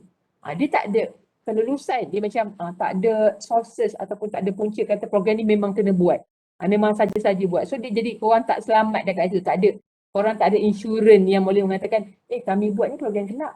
Kalau program kelab mana surat kelulusan? Tak ada. Betternya isi Soleha. Saya ada soalan, kalau ikut slide bagi, kena buat 3 program. Kalau nak jemput ni, saya ada main game yang involve kreatif dah kira 2 atau kena buat lagi untuk creative thinking. Tak, macam ni yang saya sebut tu minggu lepas tu, creative thinking skill tu ikutlah. Bonding. Family day dan bonding ni sama je. Boleh je mana-mana. Janji korang buat, tak kisah. Kalau program dengan berulang kali bacaan Yasin, Muhammad Syazwan ni bacaan Yasin tak payahlah, buat sekali je. Ya? Muhammad Syazwan, saya kata tadi kalau macam bacaan Yasin buat sekali je. Buat sekali tapi nyatakan dalam dia punya tentatif bulan-bulan itu. Okay? Spesifik tarikh tu Izul dalam paperwork. Dekat dalam amanat ni dia tulis secara kasarnya. Buatlah 1 hari bulan. Training korang ni semua kan. Korang buat daripada 1 hari bulan, yang bacaan Yasin ni korang buat 1 hari bulan 12 sehinggalah ke bulan 8 tu nanti. Buat siap-siap kat situ. Nanti dalam paperwork baru detail kan. Ya? Korang kena faham satu benda tau. Kalau korang isi 1 kali ni. Bukan korang tu yang saja dapat 1 kali merit tau. Peserta tu. Nanti dia ingat dia dapat 2-3 merit. So dia kena faham kat situ. Dia orang kena bagi tahu 1 kali je merit dia dapat. Dia bukan setiap kali. Sebenarnya kalau kita ikut kan, kau apa dia baca Yasin nak merit? Perangainya dah senonoh mana ada. Tak boleh lah sampai level macam tu. Gila merit sampai baca Yasin sebab nak merit. Jangan ajar sampai macam tu. Buat 1 je bacaan Yasin tu ya. Ni Ain Syafiqah pegang 2 jawatan ni. Alumni dan rohani. Boleh. Tapi nak ambil alumni tu bercakap tentang kerohanian. Boleh. Tak masalah. Ain Syafiqah apa pandai lah. Okey, peluhan masalah secara bersiri sama je. Macam ni lah. Kalau korang buat program yang sama berulang kali, korang pakai je artikel yang sama. Kalau korang memang nak belajar, korang cari artikel yang berbeza. Tapi selalunya kita akan cari yang berbeza. Itu beza budak yang malas dengan budak yang memang nak belajar. Jadi pilihlah nak jadi budak yang mana. Yang malas tu yang nak belajar. Pilihan di tangan korang. Okey? Saya tak ada masalah. Saya okey je. Okey. Dengar ni Amirah Zakaria. Mana boleh ada JV adik-beradik? Mana ada JV Exco Training dengan Exco Spiritual? Tak ada. Mana ada orang JV adik-beradik? Kita JV dengan kelab lain. Ni JV short sendiri nama dia. Korang nak buat bersama boleh. Kita panggil lah buat sama-sama boleh. Tapi tak panggil lah JV. Okey? Valerie ni tanya beberapa soalan ni. Dia kata inter-training tiap bulan tu kena isi almanak dan paperwork kan? Isi paperwork Valerie. Okey? Alia Syarah tanya kalau aktiviti kami sama macam pengedaran bubur lambuk, boleh ke salah seorang kena tukar program tu kalau fizikal? Tak kisah. Kenapa kau nak edar bubur lambuk pula? Kerohanian ke apa? Nak edar bubur lambuk kat siapa? Ya je Alia Syairan. Boleh, buat je. Isi. Janji isi. Sekarang ni cerita balik pun tidak lagi. Ada buat training. Kau tahu tak? Korang tahu tak yang korang nak buat program fizikal tu, korang nak kena fikir. Korang nak kena buat surat tempah-tempat. Esok kau nak ngacau bubur lambuk, kau nak cari mana kuali, nak pergi tempah itu, nak pergi ni, beli barang itu ini. Dah lah bulan puasa. Bulan puasa tu esok bulan 4 dengan assignment yang aku nak tengok jadi tak bubur lambuk Alia Syairah ni. Okay? Untuk Numaisarah, kalau open program untuk UM student bulan 12 ni macam competition ambil gambar tapi bagi hadiah merit. Numaisarah aku kena ikut benar. Kau bagi je RM30, RM20 boleh. Bagi hadiah merit, di mana ada? Bagi hadiah merit, hadiah peserta, hadiah pemenang lah. Boleh je. Tapi nak tulis apa kat poster? Boleh. Numaisarah boleh. Tapi nanti bagi tahu balik kat saya. Sebab saya kena buat input lain dia punya pemenang ni. Dia tak boleh jadi bagi markah peserta je. Peserta markah dia 1. Kalau pemenang markah dia lain. Okay? Okay. Sekejap. Kalau saya baca kat sini sekejap. Kalau kelab tu ada banyak department dan buat program bonding under department sendiri, boleh. Ada orang tanya, dia banyak department, lepas tu nak buat program bonding sendiri. Itu bagi korang-korang fikir je, korang buat je decision tu. Janji korang ada jawapan kepada program itu. Macam saya kata tadi, apa-apa program korang bonding ke, isilah paperwork. Dia kalau virtual ni tak apa, tapi takut kalau fizikal nanti. Kau duduk berlepak-lepak tepi tasik tu, kau jatuh dalam tu, siapa nak jawab? Oh, kami buat program kelak. Kami bonding. Paperwork yang mana? Tak ada. Settle dekat situ. Tu namanya buat benda lain. Ada macam tu. Okay? Ada orang kata nak buat tadarus Al-Quran dan hujung Ramadan. Nak isi khatam Al-Quran atau tadarus. Nurin Jazlina. Boleh je pilih. Nurin pilih. You think better. Which one is better you do. Okay? Korang tanya privately. Patutlah orang lain tak nampak. Untuk Expo Kerohanian, program talk mesti ada tak? Pilihan, tak kisah Nadia. Okay, Tong Pohkin tanya, creative thinking skill tu kami kena invite speaker tu kami boleh buat game. Dah pulang, Tong Pohkin, dua-dua boleh. Tak kisah. Okay, Ain tanya, program ni perlu buat setiap bulan sebulan tahun depan ke? Saya dah jawab dah minggu lepas ni. Ain, saya kata gini, untuk bulan 12 saya kata kena buat sekali, bulan 1 kena sekali. Tahun depan tu ikut korang. Ada orang dia memang nak buat sekali sebulan sebab dia rasa benda tu penting. Tapi dia kena bekerja tiga beradik ni. Dia jangan bertindan sebab kesian dekat exco yang nak join tu. Ada orang buat dalam bulan ni exco kerohanian, bulan depan exco tu. Ada yang rajin tiga buat setiap bulan. Ikut pada korang. Okay? Program internal nak jemput orang luar. Boleh. Ikutlah. Tapi ikut macam prosedur saya ajar tadi. Mesti kena ada CV. Okay, siapa tanya soalan tadi? Okay, apa dia soalannya?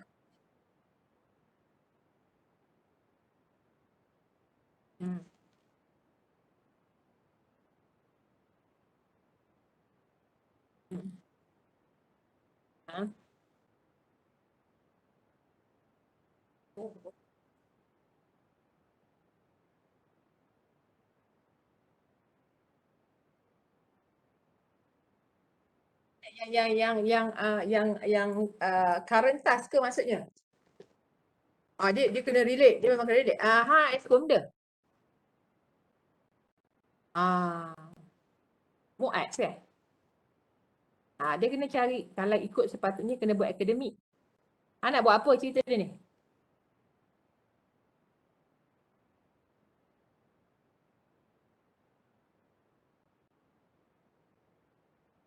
Kau dah kena apa? Jauh benarnya pergi. Bukannya siswi. Exco apa? Apa tu? Kerohanian? Tugas keselamatan. Sepatutnya hang buat benda macam ni tau. Peluang kerjaya di dalam bidang muamalat, program-program zakat. Dia memang kena macam tu. Memang hang punya core business begitu. Hang tak boleh buat women empowerment tu. Women empowerment ni, dia lebih kepada yang volunteerism ataupun JKPS, dia ada expo awal siswi. Yang tu. Dia macam kacau bisnes orang lain. Macam contohlah kita tengok. Kalau semua orang, kalau dulu nak tahu tak, korang nak tahu tak dulu korang ni semuanya nak buat ceramah kerohanian. I tak buat pula program-program akademiknya kan. So dia dah kacau bisnes yang kelak-kelak kerohanian ni. Mesti macam ni. Mula-mula buat akademik dulu. Katalah dah ada satu akademik, nak buat women empowerment tu boleh. Faham tak? Syauqi kalau Syauqi buat macam ni lah. Kalau Syauqi punya women empowerment tu dia lebih pada macam ni. Macam mana pekerja perempuan dalam begitu. Yang tu sesuai. Dia kena general. Dia kena spesifik pada that is dalam bentuk Islam kan, dalam amalan. So that tujuan MUATS ni adalah tujuan dia diwujudkan adalah untuk meningkatkan kualiti akademik pelajar-pelajar muamalat administration dan juga meningkatkan skill dia nak dapat kerja. Itu tujuan dia. Boleh? Bagi akademik kan sikit. Make up kan dia bagi akademik sikit Syauqi.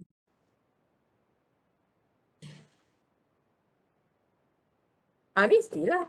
Kau kan kos. Tapi muamalat tu kan meluas Syauqi. Kan lepas apa benda, apa dalam tu korang belajar macam-macam kan.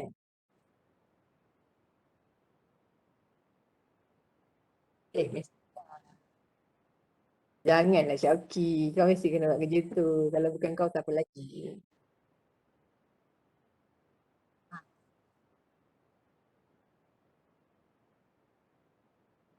Anak simpan esko.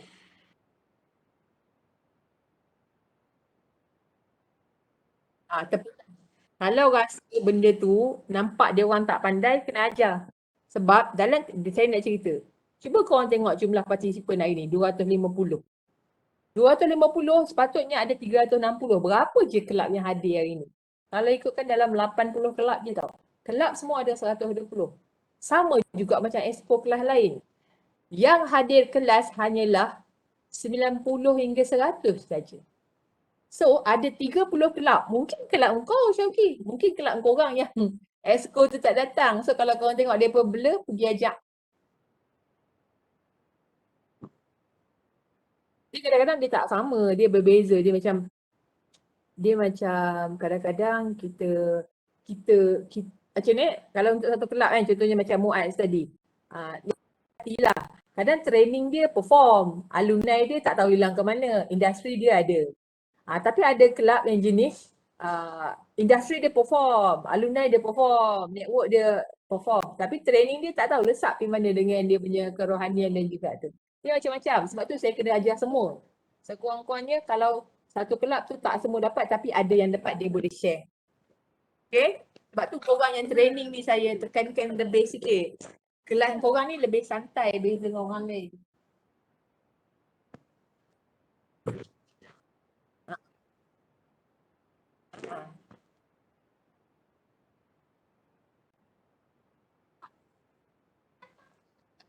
Tak bagi lagi. Yang ni baru saya nak bagi. Ada. Apa ni Excom dia? Kerohanian dia? Ke training? Guru apa training? Macam tak ada lagi lah. Saya tak masuk lagi ke sini lah. Nanti saya masuk.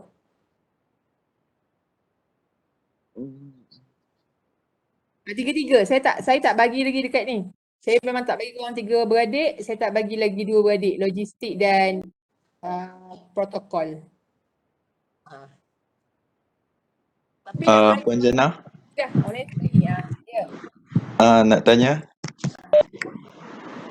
Hello. Ya, dengar. Tanya.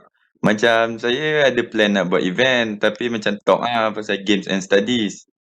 Balancing games and study kan. Tapi saya ingat nak panggil speaker tu student. Tapi dia tak ada CV lah. Macam sama-sama student. Tak boleh lah. Dia buat. So dia buat resume dia. Oh, suruh dia buat resume. Baru boleh. CV tu resume lah ala-ala tu. Okay. Saya ingat memang kena lecturer ke alumni ke orang luar. Student pun boleh lah. Dia bukan itu. Dia kira kalau ada tuntutan orang bercakap kena ada CV. Okay, baik madam. Thank you.